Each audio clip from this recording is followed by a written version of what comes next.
قل للذي يسعى لإرضاء الإله اسلك طريق المصطفى خير الدعاء يا أسوة الداعين يا خير الورى يا قدوة الهادين يا علم الهدى ما كنت فظا أو غليظا بينهم وبرحمة من ربنا. بسم الله الرحمن الرحيم. أحمده سبحانه وتعالى على منه وكرمه وإحسانه، وأصلي وأسلم على المبعوث رحمة للعالمين محمد الأمين وعلى آله وصحبه أجمعین. بینندگان ارجمند و گرامی شبکه جهانی وصال حق، السلام علیکم و رحمت الله تعالی و برکاته. خوشحالم که بار دیگر با قسمت دیگر از سری برنامه های با دعوتگران در خدمت شما گرامیان و عزیزان هستم و باز هم خوشحالم که در این قسمت جناب حضرت مولانا مجیب الرحمن انصاری را البته در سومین قسمت در استودیو با خود داریم و بعد از عرض سلام ادب البته خدمت شما گرامیان، خدمت جناب مولانا صاحب مجیب الرحمن نیز عرض سلام ادب و خسته نباشید دارم و حضور ایشان را در استودیو خوش آمد میگیم. جناب مولانا صاحب سلام علیکم. تشکر. من هم خدمت شما جناب استاد بزرگوار و همچنین خدمت همه بینندگان عزیز و گرامی عرض سلام ادب و احترام دارم. سلامت باشین جناب مولانا صاحب بزرگوار. البته ما طی دو قسمت گذشته برنامه با شما صحبت هایی داشتیم درباره زندگی نامیتان و فعالیت های دعویتان به خصوص بحث خطابت و منبر و صحبت البته همچنان ادامه داره و ما در پایان قسمت گذشته سوال را که مطرح کردیم ناتکمیل ماند و از همونجا آغاز میکنیم که ویژگی ها و خصوصیت های یک خطیب و سخنور موفق چیست. به خاطر از اینکه شما جناب مولانا صاحب تجربه طولانی در این عرصه دارین میخواستیم این به شکل مفصل تر از زبان شما بشنویم. تشکر. الحمد لله رب العالمین و الصلاة و السلام علی رسول محمد و علی آله و اصحابه اجمعین. در قسمت خطیب موفق، بله. خب شما این سوال از یک خطیب موفق شما پرسان میکردیم دیگه و ای که شما از ما پرسان کردیم الله سبحانه تعالی حسن ظنی که داریم و بینندگان عزیز و گرامی از ایشان تقاضای دعا دارم که خداوند مرا در این راه موفق داشته باشه. جناب استاد بزرگوار، بدون شک یک کسی که در عرصه خطابت و دعوت قدم میگذاره در قدم اول باید اخلاص داشته باشه. یعنی دعوتش خاص به خاطر الله سبحانه تعالی باشه، نه به خاطر ریا، نه به خاطر عجب، نه به خاطر سمعه، نه به خاطر اینکه دعوت خود سبب و وسیله رسیدن به دنیا و به قدرت، بلکه خاص به خاطر الله سبحانه و تعالی. و چون راه انبیاء علیهم السلام هست و انبیاء علیهم السلام شعاری نبود که و ما اسألكم علیه من اجر ان اجری الا علی رب العالمین. و همچنین در قسمت دعوت یک خطیب موفق الله سبحانه تعالی در قرآن می فرماید ادع الی سبیل ربک. دعوت باید به سوی الله باشه. دعوت اگر یک داعی و دعوتگر بیاید دعوت خود را اختصاص بده به سوی مثلا قوم، به سوی نژاد، به سوی منطقه، او دعوت اثر نمیگذاره. بس دعوت باید ادعو الی سبیل ربک به سوی پروردگار باشه. و در قسمت دوم ادعو الی سبیل ربک بالحکمه و در دعوت حکمت باشه. یک خطیب موفق متوجهه که مستمعینش در چی سطحی هستن از لحاظ علمی و مکانی که صحبت میشه، زمانی که صحبت میشه، اینها باید مد نظر داشته باشه. مثلا بارها و بارها این مثال در در اماکن مختلف و در جاهای مختلف و در خطبه های مختلف مطرح شده که اگر ما در یک محفل عروسی شرکت میکنیم، یک داعی و دعوتگر میخواد در یک محفل شادی و سرور صحبت کنه، اگر در محفل عروسی یک داعی و دعوتگر بیایه از قبر و از حشر صحبت بکنه شاید اونقدر جالب نباشه. اما اگر بیایه سر قبر باز از ازدواج و از عقد و از نکاح و اینها صحبت بکنه بازم جالب نیست. پس در دعوت حکمت هست. ادعو الی سبیل ربک بالحکمه. مثلا جناب استاد بزرگوار یک داعی و دعوتگر در یک منطقه وقت قدم میگذاره اولویت ها رو مد نظر داشته باشه. خیلی مسئله مهمیه اولویت بندی بشه. یک داعی و دعوتگر میبینه که مردم مثلا آلوده به شرکن، او بیایه برای اینا مستحبات رو یاد بده، بله. او بیایه آداب رو یاد بده. یک جامعه میبینه که فرض از پیش اینا ترک میشه، او بیایه تاکید بر سنت ها داشته باشه. بنابراین اولویت ها مد نظر گرفته باشه. نکته دیگر مسئله یک داعی و دعوتگر ای از حکمت هست که متوجه بشه که یک قومی، یک منطقه که آنها مسائل عرف که دارن و عرفنا اگر خلاف شرع نیست نباید با او عرف در تضاد بشه و نباید در این عرف. و مثلا یک قوم دوچار یک اشتباهی هستن، اگر داعی و دعوتگر با تشدد با این قوم داخل بشه احتمال داره که اینها به مصیبت گرفتارن، به مصیبت بزرگتری گرفتار بشن. شما ببینیم رسول اکرم صلی الله علیه و سلم لقد کان لکم فی رسول الله اسوه حسنه، پیامبر اسوه حسنه هستن برای همه، خصوصا برای یک داعی و دعوتگر. زمانی که پیامبر اکرم صلی الله علیه و سلم ام المؤمنین عایشه روایت میکنن که نبی کریم صلی الله علیه و سلم برای ام المؤمنین عایشه میفرمایند که ای عایشه دوست دارم کعبه بردارم، قوائم کعبه، ستونهای کعبه بردارم مثل زمان ابراهیم علیه السلام بسازم تا دو دروازه داشته باشه، از یک دروازه مردم داخل بشه، از یک دروازه بیرون بشه. اما نمیخوام این کارو بکنم چون قریب دوران جاهلیت هست. مگر کعبه بردارم تا بخوام مردم رو بفهمانم. این مردم میگن دیروز بت‌هایی که چهار طرف کعبه بود برداشت، امروز خود کعبه برداشت، پس شاید این مردم به فتنه بیفتن، پس بنانی کار نمی کنم. یک داعی و دعوتگر وقتی متوجهه که اگر داخل یک قضیه میشه که یک قضیه سبب بروز فتنه میشه، سبب بروز اختلاف میشه، پس باید چه کار بکنه؟ یک خطیب موفق اینه که با حکمت پیش میره. ادعو الی سبیل ربک بالحکمه. نکته دیگر و موعظه الحسنه، موعظه حسنه باشه. یک داعی و دعوتگر باید کان اخلاق باشه. ما چگونه؟ ما وقتی که دعوت میکنیم طرف ما کی هست؟ پایین منبر ما کی نشسته هست؟ همه مؤمنین هستن، همه اهل ایمان هستن، رحماء بینهم. ما باید رحم و شفقت بین همدیگر داشته باشیم. او اشداء علی الکفار، او بحث جدا هست. یک داعی و دعوتگر وقتی که جایی که شدت بکاره، اما متوجه باشه که جای شدت کجا هست، جای قوت کجا هست. اما نباید ما در وقت مقتدی خود را مخاطب میکنیم و ما مستمعین خود را مخاطب میکنیم و ما او کسی که پایین منبر ما نشسته او را مخاطب میکنیم. بنابراین جناب استاد بزرگوار بسیار مهمه. من همیشه بارها و بارها برای دوستا این نکته بیان میکنم که اگر ما هر قدر داعی به دعوتگر بشیم مقام ما سیدنا موسی علیه السلام نمیرسه، پیامبر اولوالعزم الهی. بله.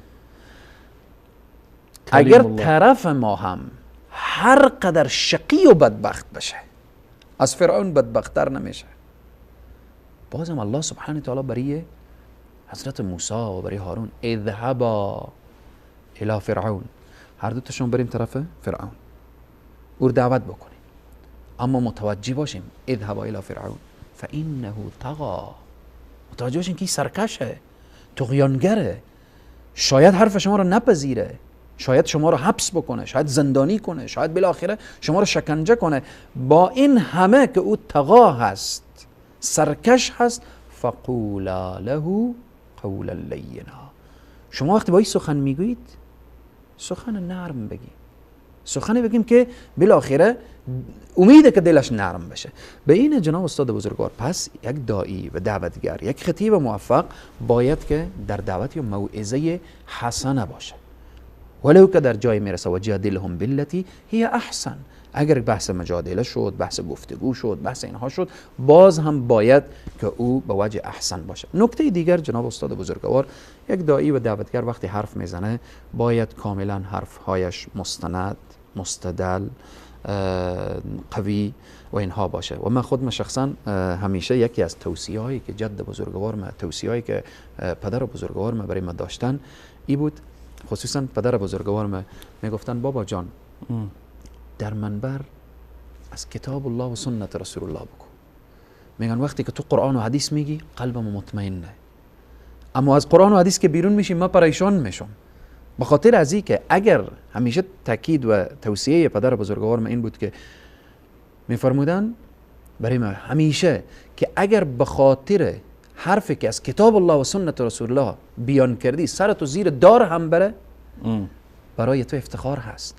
اما اگر بر دنبال قیل و قال دیگری رفتی و بالاخره به زیر دار رفتی، وقت برای همه ما بالاخره جای حسرت و ندامت و بالاخره جای پریشانی و پشیمانی و اینها پیدا میشه. پس بناهن یک داعی و دعوتگر همیشه حرفش با دلیل باشه، مستند باشه، مستدل باشه، با حجت باشه. و همچنین از جمله رمز موفقیت یک داعی و دعوتگر جناب استاد بزرگوار اینه که داعی و دعوتگر، خطیب از هر قومی که هست، از هر قومی که هست، اما در عرصه دعوت خود را خادم همه مردم بدونه، خود را بسته نکنه به یک قوم. و ما جناب استاد بزرگوار باشه. جناب استاد بزرگوار من واقعا همانطوری که در قسمت اول اشاره کردم که در نسب انسان نباید افتخار بکنه و اگر افتخار هم میکنه با کنار تقوا و پرهیزگاری که الله سبحانه تعالی برای همه ما و برای بینندگان تقوا رو نصیب کنه. آمین. برای خود من شخصا یکی از رمزهای موفقیت مسئله همین بود که از خاندان و از سلاله ابو اسماعیل هروی خواجه عبدالله انصاری، یعنی مسما و ملقب به انصار، یعنی داخل افغانستان تمام اقوام احترام خاص داره، تمام اقوام توجه میکنه. و این برای خود من شخصا که همیشه برای داعیه و دعوتگرا توفیق الهی بوده. اگر داعی و دعوتگر میخواه که موفق باشه در این راه، خدا وابسته به هیچ قوم همیشه تعریف و توصیف از قوم دیگری داشته باشه. اگر مثلا ازبک تعریف از قوم دیگری داشته باشه، اگر ترکمن از قوم، اگر تاجیک، بالاخره خب خلاصه این که خود را مرتبط به یک قوم بسته نکنه، خود را بدانه. به خاطر چی؟ العلماء ورثة الانبیاء. علما وقتی میراث بر انبیا هستن، انبیا علیهم السلام، نبی کریم صلی الله علیه و سلم، آیا قومی هست مسلمانی که در روی زمین زندگی میکنه، به هر قومی که هست، آیا میشه بگه که من ارتباط به پیامبر ندارم و پیامبر ارتباط به من نداره؟ پس داعی و دعوتگر خود را باید محدود نسازه به یک قوم، به یک قبیله، به یک طایفه، در یک شهر، حتی در یک شهر، در یک جا ارتباط داره به کل امت اسلامی و مرتبط میشه به همه اقوام. این به طور خلاصه و فشرده جناب استاد بزرگوار. و اما رأس همه گپا، رمز موفقیت برای همه داعیا و دعوتگرا اخلاص در دعوت هست. تشکر جناب مولانا. البته شما به یک سلسله ویژگی ها و خصوصیت های دعوتگر موفق اشاره کردین که البته در کنار اما موهبت سخنوری و تسلط بر زبان است که در رأس خصوصیت ها شما اخلاص و صداقت و علم و حکمت و موعظه حسنه و شرایط زمانی و مکانی را در نظر گرفتن و اولویات در نظر گرفتن و ای که سخنها و صحبتهایی که میشه باید مستدل و مستند باشه، برگرفته شده از قرآن و سنت باشه صحبت کردیم. خب سوال دیگری که مطرح میشه جناب مولانا، برخیا به این فکر هستن که میگن وقتی ما منبر جمعه داریم و دروس علمی در مساجد داریم، در مدارس داریم، بر رسانه ها قدر نیاز نیست. نظر شما چی است؟ یعنی نقش رسانه ها را برخی ها کمرنگ جلوه میتن. جناب استاد بزرگوار، همانطوری که گفتیم داعی و دعوتگر وظیفی و سرچشمه میگیره از یعنی رسول اکرم صلی الله علیه و سلم. هدف داعی و دعوتگر اینه که پیام الهی رو باید برسانه. پیام باید رسانده بشه. بله. و این وظیفه و مسئولیتی که بر عهده ما گذاشته شده. اگر ما این فقط در منبر اختصاص بدیم، خب ما در حقیقت مسئولیت رو درست ادا نکردیم. به خاطر اینکه آنهایی که میآیند پایین منبر ما می نشینن که همه آدمای نیک و شریف و با عزت و با کرمی هستند که آمدن داخل مسجد. ما افراد داریم که اونا علاقمند به مسجد نیان، علاقمند به علما نیان، علاقمند به منبر نیان. چگونه اونها را دعوت باید کرد؟ دیگر راهی نیه جز رسانه. و ما داخل رسانه ها وقتی داخل میشیم، یعنی شخص بخواه و نخواه ما دروازه خانه از او در میزنیم. بخواه و نخواه ما وارد خانه شدیم و گفتیم السلام علیکم، پیام دین و پیام اسلام رو به شما آوردیم. اونجا مخاطب در منبر و مسجد میه، اما اینجا خطیب به سراغ مخاطب میره. و جناب استاد بزرگوار، تاثیرات رسانه رو من مثلا برای شما بیان بکنم. خیلی اشخاصی بوده که مثلا با من موافق نبوده، با خودم شخصا موافق نبوده. بعدها تماس گرفته، گفته فلانی من با حرفای تو هم موافق نبودم، با خود تو هم موافق نبودم، اما الان خیلی محب و موافقم. خب سبب چی شده؟ سبب این شده که من وقتی که از خانه بیرون می شدم، شما وقتی در رسانه می آمدیم یا در تلویزیون یا در رادیو، فلان فرزندمه یا پسرمه، دخترمه یا فامیلمه علاقمند بوده. علاقمندی او باعث شده که من علاقمند باشم. یعنی شما ببینیم اگر در داخل یک خانواده 10 نفر باشن، 2 نفر موافق و علاقمند به برنامه دینی و علما و دعوتگرا باشه، از برکت دین هست. این برکت دین هست که الله سبحانه و تعالی در این برکت گذاشته، انا نحن نزلنا الذکر و انا له لحافظون. این 2 نفر بر 8 نفر دیگر غالب میشه و 8 نفر علاقمند به دین میشن و علاقمند به علما و داعیا و دعوتگرا میشن. و امروزه هم میبینیم که خیلی اشخاصی از طریق رسانه ها هدایت شدن، از طریق رسانه مسائل دین رو یاد گرفتن، از طریق رسانه و خصوصا و بالاخص جناب استاد بزرگوار برای خواهران عزیز و گرامی ما اینقدر که حال منبر و مسجد برای برادرها میسر هست، برای خواهرها میسر نیست. بهترین منبر داخل خانه برای خواهران همین رسانه ها هست. بهترین، یعنی جناب استاد بزرگوار و بهترین فرصت هم هست. الله سبحانه و تعالی در قرآن وقتی که به صحابه میگه که شما وقتی میریم از ازواج مطهرات چیزی پرسان میکنیم، من ورای حجاب پرسان کنیم، من ورای حجاب. خب امروز تلویزیون بهترین حجاب هست. یعنی شکلی نیست که طرف بیاید اختلاط بکنه، بشینه با هم قصه کنن و بالاخره در این راستا عالم و داعی و دعوتگر میره داخل یک شبکه، داخل یک تلویزیون، داخل یک رسانه، چی صوتیه چی تصویریه، در این راستا حرف دین مطرح میشه و مسائل دین بیان میشه. و امروزه هم جناب استاد بزرگوار، باز هم من یکی از مسائلی که به یادم اومد، یک روز یک جوان، ما میخواستم که جناب مولانا صاحب دائم از خاطراتتان بپرسیم، اما خوشبختانه که خودتان خاطرات خودتان بیان میکنین. بفرمایید. یک جوانی از جوانان با خدا، یعنی قصه مرتبط میشه به 8-9 سال قبل، آمد گفت که من یک کتاب به بغل داشت. گفت این کتاب رو ببینیم. کتاب در حدود شاید بیش از 100 صفحه. بله. به قلم نوشته بود. به قلم نوشته بود. من گفتم که چیزایی که بسیار برای من جالب میایه که احساس میکنم که یا من حفظ کردم این کتاب، یا گویا که این کتاب رو من چند مرتبه خوانده باشم، این چرا قدر برای من آشنا معلوم میشه.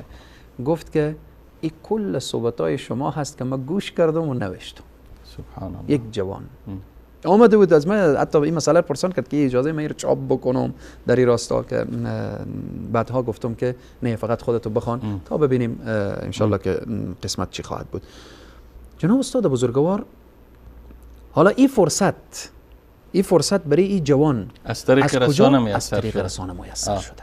اگر صدای شما ضبط نمیشد، اگر تصویر شما ضبط نمیشد، از او طریق نمیتونست رادیو یا تلویزیون به گوش مردم رسانده نمیشد، امکان نداشت. جناب استاد بزرگوار، بازم چون از خاطرات گفتیم، ما باز هم چون بس رسانه هست، بله، ما در ابتدا و در بدایت خطابت سخت مخالف ثبت و تسجیل و فیلم برداری داخل مسجد و کامره بیاید داخل مسجد مخالف بودم.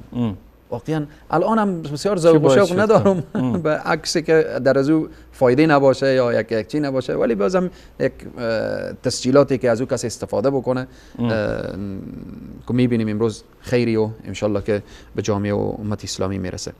جناب استاد بزرگوار، ما در مدرسه نشسته بودم، 3 نفر جوانهای بسیار مؤمن و متدین، نحسبهم كذلك والله حسبهم. بعدن که بعدها که وقتی که من میگم متدین، او تدین از اونا رو دیدین شما. آمدن نشستن داخل مدرسه، ما چند نفر از شاگردان نشسته بود، قرائت و تجوید میخوندن و بعضی دروس دیگری داشتن. دیدم جوان طرفم نگاه میکنه، منتظره که این شاگردا از پیش ما برخیزن و اونا بیاین سوالات خصوصی داشته باشن. خب من قبل از اینکه این کل شاگردا تمام بشه، اینا رو صدا کردم، یک جوان رو گفتم شما به من کار دارین؟ گفت بله کار دارم. جناب استاد بزرگوار، این قصه و این داستان برمیگرده شاید به 13 سال قبل، 12 سال قبل، یعنی 2-3 سال از خطابت بیشتر نگذشته بود. و مجردی که به این جوان گفتم که چی کار داری و سوال داری، دیدم گریه کرد.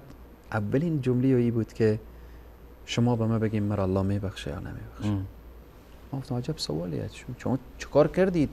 چی الله سبحانه و تعالی رحمت از بی پایان هست، ان الله یغفر الذنوب جمیعا. بعد جوان گفت که ما چند نفر از جوانها داخل یک خانه شب نشسته بودیم و فیلم های مبتذل نگاه میکردیم. در بین ما یکی از این جوانها یک فیلم CD از شما گذاشته. ما این فیلم نه به خاطر دیدن که ما این را گوش کنیم، این فقط به خاطر استهزا گفتیم این را بمانیم، همین ملا را کم استهزا کنیم، بخندیم. گفت که یک مرتبه این را گذاشتیم، این فیلمیه که مخفی در داخل مسجد از ما ثبت شده و پیرامون عذاب قبر بدون اذن و اجازه درباره عذاب قبر صحبت شده بود. گفت که مرحله اول گوش کردیم، دیدیم که نه والله حدیث و آیه و اینها. گفت با هم گفتیم که بیایم امیر دوباره گوش کنیم. گفت آخرای شب بود، توفیق الهی بود. گفت آخرای شب بود که این دوباره که گوش کردیم و شروع کردیم، گفت همه ما شروع کردیم به گریه کردن. گفت نیم ساعت با هم گریه میکردیم. گفت چند نفر گفتن که ما روما نمیشه که بریم پیش فلانی. ما 3 نفر آمدیم به نمایندگی 10 نفر 12 نفری که بودیم. حالا بگو الله ما رو میبخشه یا نمیبخشه. جناب استاد بزرگوار، اونجی انگیزه برای ما پیدا شد که تو نباید مانع ثبت و تسجیل برنامه ها بشی. بله. تا ای که فردای ما مسئول فرهنگی بخش مسجد و انجمن پروگرامی که داشتیم صدا کردم، گفتم که از این جمعه اجازه اگه شما ثبتم میکنیم. دوستا تعجب کردن، گفتن تا بال اجازه نمیده، تغییری رو نماد، این چه کار شد؟ داستان رو برای نگفتم، دوستا گریه کردن، گفتن ما همیشه برای تو میگفتیم. گفتم خب انسان هست، امروز نمیفهمه فردا میفهمه، امروز اشتباه میکنه فردا به اشتباه خود، امروز یک قضیه فوایدی رو نمیفهمه فردا فوایدی رو میفهمه. همین بود جناب استاد بزرگوار که تسجیلات شروع شد. با چی؟ بسیار به امکانات کم، بسیار به یک کامره ساده و عادی. بعد از 1 سال 6 ماه برادرها و خواهرها از تاجیکستان زنگ میزنن که این صحبت شما سبب هدایت شده. خواهر از آلمان تماس گرفت که این صحبت شما سبب با حجاب شدن ما شده. به این جناب استاد بزرگوار تاثیر رسانه و تاثیر پروگرام های دینی و اسلامی که از طریق رسانه ها چی رسانه ها صوتیه، از طریق امروز شاید یک صحبتی از یک عالم داخل یک واتساپ صحبت 2 دقیقه‌ای باشه، صحبت 2 دقیقگی زندگی 40 ساله یک انسان تغییر بده. 2 دقیقه و این برمیگرده به او کسی که بیان میکنه که میگه سخن که از دل برخیزد لاجرم بر دل نشیند.